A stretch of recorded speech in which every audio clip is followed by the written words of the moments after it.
In this video, we'll show you how to get started with payroll, including payroll setup and export. You can find the payroll section under time and attendance, and then payroll.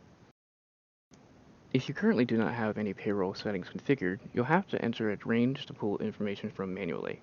We can make this easier by setting up the payroll settings. To do so, go to Setup, Account, and Payroll Settings. On the payroll settings page, you'll see two tabs: Pay Period, Overtime, and Work Week, and Payroll System Export. Let's start with the Pay Period, Overtime, and Work Week section. You can select your pay period from flexible schedule, weekly, every 2 weeks, twice monthly, and monthly. We'll go ahead and select every 2 weeks. The first day of the first pay period for this month.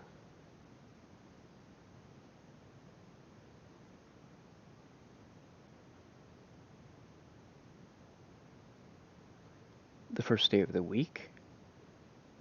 So if your payroll runs Sunday through Saturday, you'll select Sunday, and the first hour and minute of the day. Configure default overtime rules. Overtime paid weekly after so many hours, overtime paid daily, or overtime to paid daily. Any changes you make here will be from that point forward. You can also apply the default overtime settings to all current officers. You can also enable the time clock rounding rule, which is a 7-minute rounding rule, to the start and end times of the shift. You can also configure the default time zone for an officer and apply that default time zone to all current officers that you have under Setup and Officers.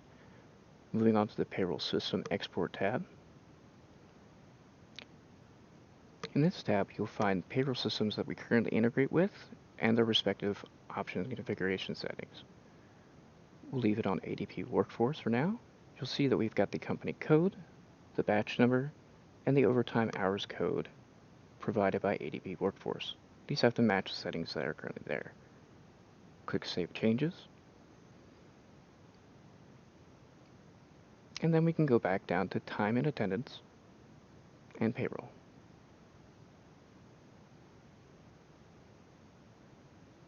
When loading this page now, you'll see a pay period selector, and we set it up for every 2 weeks, so it'll show date ranges in the 2-week increments.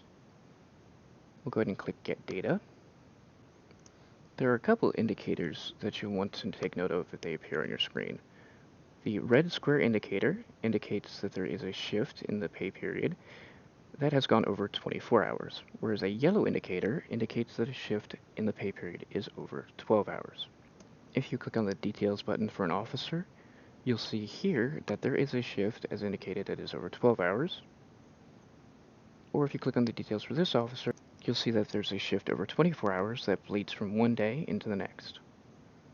Taking a look at the last example we have here, if you click on the Details button, you'll see that there are no shifts over 24 or 12 hours, as indicated by there being no indicator.